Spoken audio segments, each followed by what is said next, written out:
నమస్కారం. స్వర్ణాంధ్ర తెలుగు దినపత్రిక విశ్లేషణ కార్యక్రమానికి స్వాగతం. నేను మీ కృష్ణ. ఈరోజు ప్రధాన అంశాలు ఏమేమి ఉన్నాయో ఒకసారి చూద్దాం. ముందుగా చూసుకుంటే ఏపీ హైకోర్టుకు నూతన ప్రధాన న్యాయమూర్తి అంటూ కూడా ఒక వార్తను ఇక్కడ హైలైట్ చేయడం జరిగింది. ఆంధ్రప్రదేశ్ హైకోర్టుకు కొత్త ప్రధాన న్యాయమూర్తి నియమితులయ్యారు. జస్టిస్ ధీరజ్ సింగ్ ఠాగూర్ను ఆంధ్రప్రదేశ్ హైకోర్టు ప్రధాన న్యాయమూర్తిగా నియమిస్తూ సుప్రీంకోర్టు కొలీజియం సిఫార్సు చేసింది. కొలీజియం చేసిన సిఫార్సులకు రాష్ట్రపతి ఆమోద ముద్ర వేశారంటూ కూడా ఇక్కడ ప్రధానంగా ఒక వార్తను హైలైట్ చేయడం జరిగింది. అంటే ఆంధ్రప్రదేశ్కి నూతనంగా ఒక న్యాయమూర్తిని కూడా నియమించినట్టు కూడా ఇక్కడ ప్రధానంగా తెలుస్తుంది. అంటే ప్రస్తుతం ఏపీ హైకోర్టు ప్రధాన న్యాయమూర్తిగా పనిచేస్తున్న ప్రశాంత్ కుమార్ మిశ్రా సుప్రీంకోర్టు న్యాయమూర్తిగా పదోన్నతి లభించింది. జూలై 5వ తేదీన కొత్త ఏపీ హైకోర్టుకు కొత్త ప్రధాన న్యాయమూర్తిగా ధీరజ్ సింగ్ ఠాగూర్ను నియమించాలని సిఫార్సు చేస్తూ సుప్రీంకోర్టు కొలీజియం సిఫార్సు చేసింది. ఈ సిఫార్సులకు రాష్ట్రపతి ఆమోద ముద్ర వేయడంతో కేంద్ర న్యాయశాఖ అందుకు సంబంధించిన ఉత్తర్వులను సోమవారం జారీ చేసింది.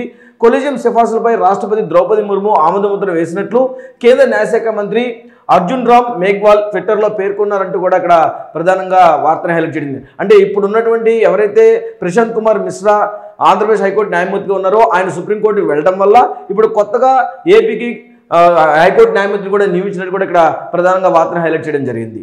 ఇక్కడ మరో వార్త చూసుకుంటే వైసీపీ వ్యతిరేక ఓటు బ్యాంక్ చీలడం ఖాయం, విశ్లేషకుల లెక్కలు ఇవే.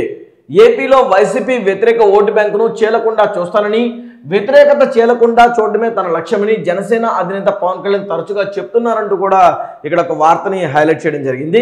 అంటే ఇక పూర్తి వివరాల్లోకి వెళ్తే ఏపీలో వైసీపీ వ్యతిరేక ఓటు బ్యాంకు చీలకుండా చూస్తానని, వ్యతిరేకత చీలకుండా చూడడమే తన లక్ష్యమని జనసేన అధినేత పవన్ కళ్యాణ్ తరచుగా చెప్తున్నారు.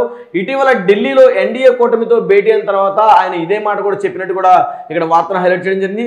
దీనికి గాను బీజేపీ టీడీపీలతో సమన్వయం చేసుకుని ముందుకు సాగాలని చూస్తున్నట్టు కూడా ఇక్కడ వార్తను హైలైట్ చేశారు.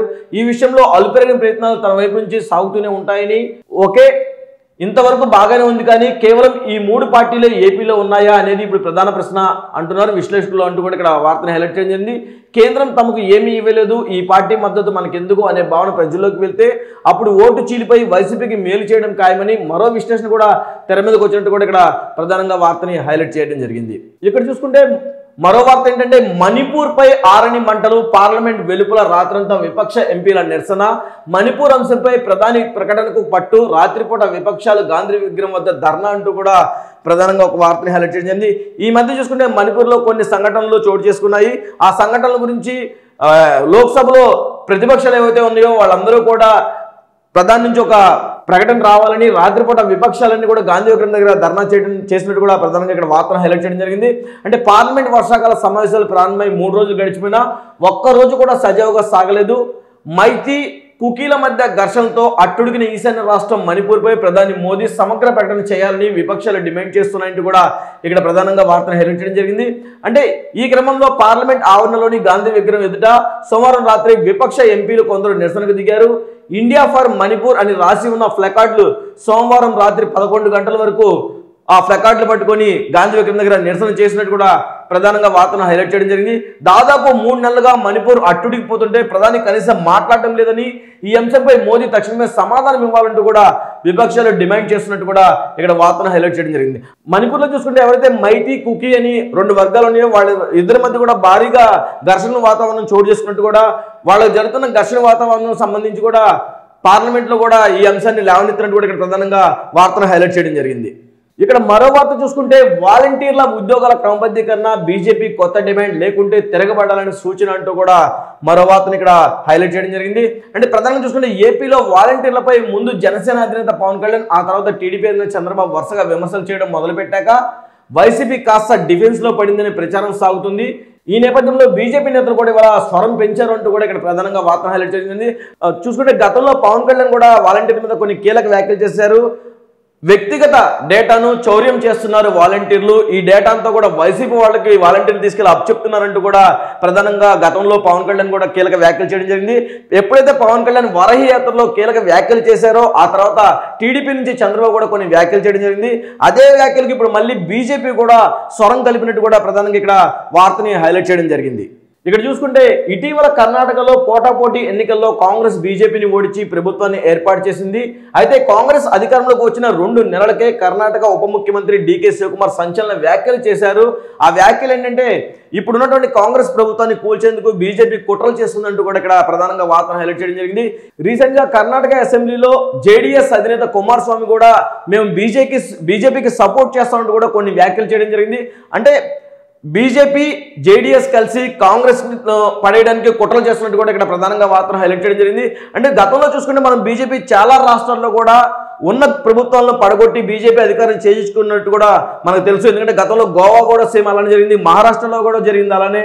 అంటే అదేవిధంగా కర్ణాటకలో కూడా జరిగే అవకాశాలు ఉన్నట్టు ఇప్పుడు డీకే శివకుమార్ 2 నెలల్లో ప్రభుత్వాన్ని కూల్చే కుట్రలు జరుగుతున్నట్టు కూడా ఇక్కడ ప్రధానంగా వార్తని హైలైట్ చేయడం జరిగింది.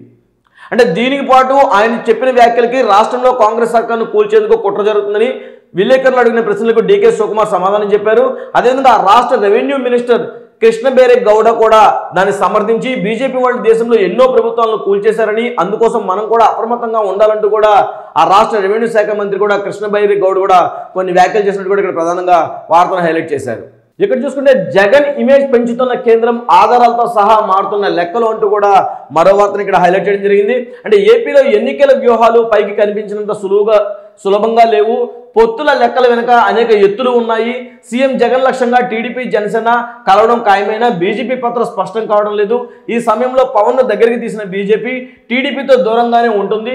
టీడీపీ బీజేపీని కలిపేందుకు పవన్ ప్రయత్నిస్తున్నా చంద్రబాబు వేచి చూసే దూరంలో ఉన్నారు. జరుగుతున్నది పూర్తిగా టీడీపీ అధినేతకు క్లారిటీ ఉంది అంటూ కూడా ప్రధానంగా వార్తని హైలైట్ చేయడం జరిగింది. అంటే ప్రధానంగా చూసుకుంటే ఇప్పుడు టీడీపీ జనసేన బీజేపీ కలిసి పోటీ చేస్తాయా, లేదంటే టీడీపీ అది సింగిల్ గా పోటీ చేస్తుందా, బీజేపీ జనసేన కలిసి పోటీ చేస్తుందా అనేది ఇక్కడ క్లారిటీ ఇంకా రాలేదు. అంటే ప్రస్తుతానికైతే జనసేన బీజేపీ 2 కలిసి ఉన్నట్టు కూడా ఇక్కడ మనకు తెలుసు. అదేవిధంగా జనసేన అధినేత పవన్ కళ్యాణ్ ఎవరైతే ఉన్నారో బీజేపీ పెద్దలతో టీడీపీని కూడా కలుపుకుందాము, టీడీపీతో కూడా కలిసి వెళ్దామంటూ కూడా వాళ్ళకి చెప్పినట్టు కూడా ఇక్కడ ప్రధానంగా వార్తను హైలైట్ చేయడం జరిగింది. ఇక్కడ మరో వార్త చూసుకుంటే చిత్తూరు జిల్లాలో హీట్ పుట్టిస్తున్న దొంగ ఓట్ల రాజకీయం, ఫేక్ ఓట్లపై కుప్పం వర్సెస్ పొంగనూరుగా బిగ్ ఫైట్ అంటూ కూడా ప్రధానంగా ఇక్కడ వార్తను హైలైట్ చేయడం జరిగింది. అంటే దొంగ ఓట్ల రచ్చ చిత్తూరు జిల్లాలో రాజకీయ యుద్ధానికి తెరతీస్తుంది. వైసీపీ టీడీపీ మధ్య మాటలు తోటాలు పేలుతున్నాయంటూ కూడా ఇక్కడ ప్రధానంగా వార్తను హైలైట్ చేశారు. కుప్పంపై మంత్రి పెద్దిరెడ్డి ఫోకస్ దొంగ ఓట్ల వ్యవహారాన్ని మరింత హైలైట్ చేసింది. చిత్తూరు జిల్లా చిరకాల రాజకీయ ప్రత్యర్థిగా ఉన్న టీడీపీ అధినేత చంద్రబాబును టార్గెట్ చేసిన మంత్రి పెద్దిరెడ్డి 2024 ఎన్నికలే లక్ష్యంగా కుప్పంలో వ్యూహాలు పన్నుతున్నారంటూ కూడా ఇక్కడ ప్రధానంగా వార్తని హైలైట్ చేయడం జరిగింది. అంటే ఇక్కడ మరి పొంగనూరు సంగతి ఏంటంటూ కూడా ఇక్కడ వార్తను హైలైట్ చేశారు. టీడీపీ కుప్పంలో దొంగ ఓట్ల తొలగింపు పూర్తిగా సహకరిస్తామంటున్న టీడీపీ పొంగనూరులోని ఓట్ల సంగతి ఏంటంటూ కూడా ప్రశ్నిస్తున్నారు. మంత్రి పెద్దిరెడ్డి సమాధానం చెప్పాలని కూడా టీడీపీ డిమాండ్ చేస్తున్నట్టు కూడా ఇక్కడ ప్రధానంగా వార్తను హైలైట్ చేయడం జరిగింది. అంటే మనకు ఆల్రెడీ తెలుసు చిత్తూరు జిల్లా అంటే చంద్రబాబు నాయుడు మాజీ ముఖ్యమంత్రి చంద్రబాబు నాయుడు గారికి చిత్తూరు జిల్లాలో కుప్పం ఉందన్నమాట. ఇక్కడ ఇంకో వార్తను హైలైట్ చేసి చంద్రబాబు గెలుస్తుంది దొంగ ఓట్లతోనే వైసీపీ అంటూ కూడా వార్తను హైలైట్ చేశారు. దొంగ ఓట్లు కుప్పంలో చంద్రబాబును కాపాడుతూ వస్తున్నట్టు కూడా విమర్శలు చేస్తున్న పెద్దిరెడ్డి ఇప్పటికే 17 ఓట్లను తొలగించడం జరిగిందంటూ కూడా వార్తను హైలైట్ చేశారు.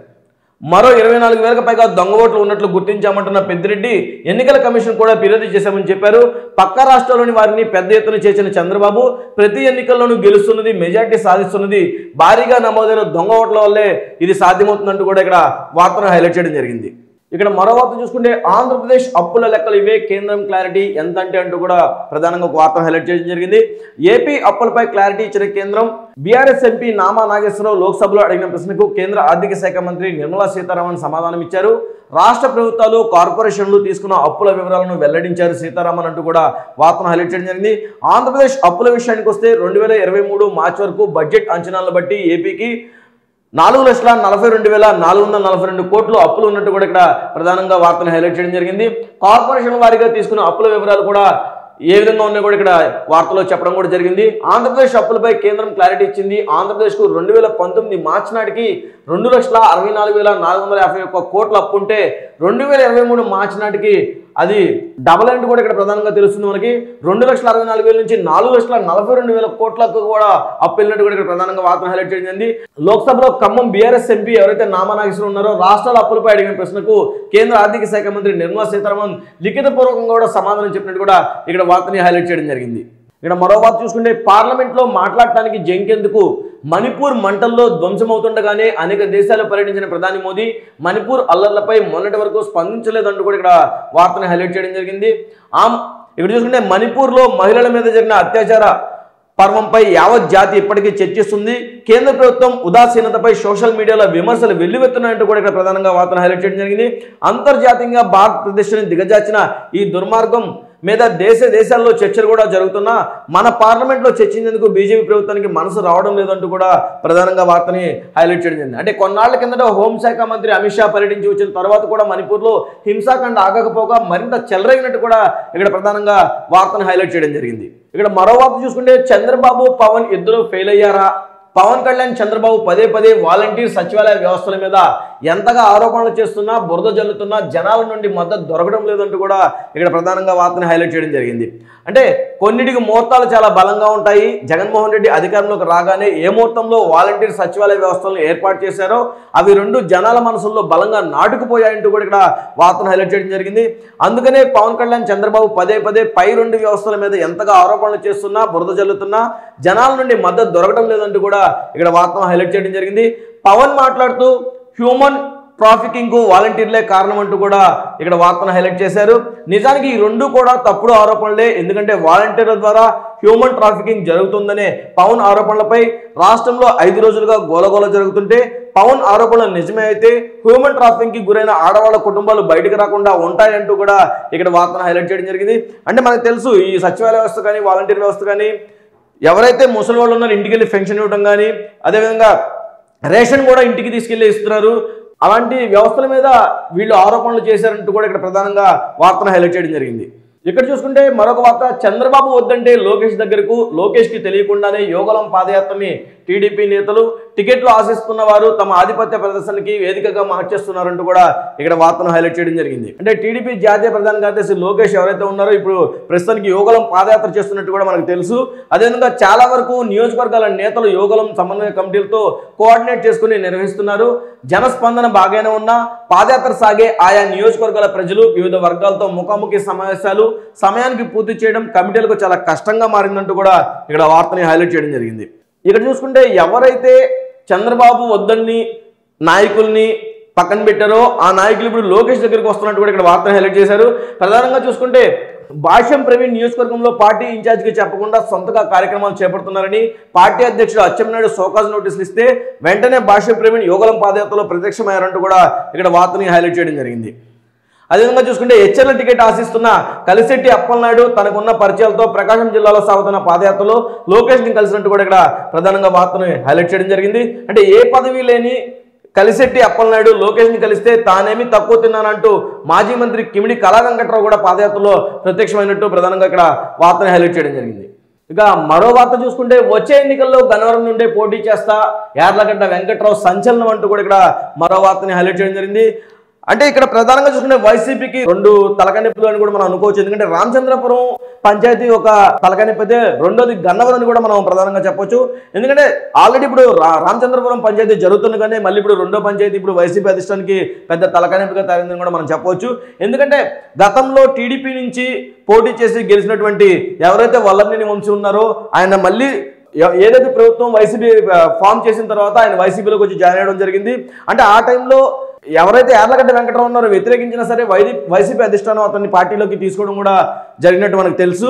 అంటే ఇప్పుడు రేపు రాబోయే ఎలక్షన్స్లో యార్లగడ్డ వెంకటరావు నేను గన్నవరం నుంచే పోటీ చేస్తానని చెప్పేసి కూడా ఇక్కడ కొన్ని వ్యాఖ్యలు చేయడం జరిగింది. ఎవరైతే గన్నవరంలో దుట్టా రామచంద్రరావు అని ఒక వైసీపీ నాయకులు ఉన్నారో యార్లగడ్డ వెంకటరావు నేను వెళ్ళి ఆయన్ని కలవడం కూడా జరిగింది. అంటే వచ్చే ఎలక్షన్స్లో నేను గన్నవరం నుంచి పోటీ చేస్తాను మీరు నాకు మద్దతు ఇవ్వాలంటూ కూడా దుట్టాన్ని కలిసినట్టు కూడా మనకి ఇక్కడ ప్రధానంగా వార్తను హైలైట్ చేయడం జరిగింది. అంటే చూస్తుంటే వచ్చే ఎన్నికల్లో తాను గన్నవరం అసెంబ్లీ నుంచి పోటీ చేస్తానని యార్లగడ్డ వెంకటరావు ప్రకటించినట్టు, అదేవిధంగా దుట్టా రామచంద్రరావుతో యార్లగడ్డ వెంకటరావు భేటీ అయినట్టు, ఈ భేటీ ముగిసిన తర్వాత యార్లగడ్డ వెంకటరావు మీడియాతో మాట్లాడి తాను గన్నవరం రాజకీయాల్లో కొనసాగుతున్నట్టు కూడా ప్రకటించినట్టు వార్తని హైలైట్ చేయడం జరిగింది.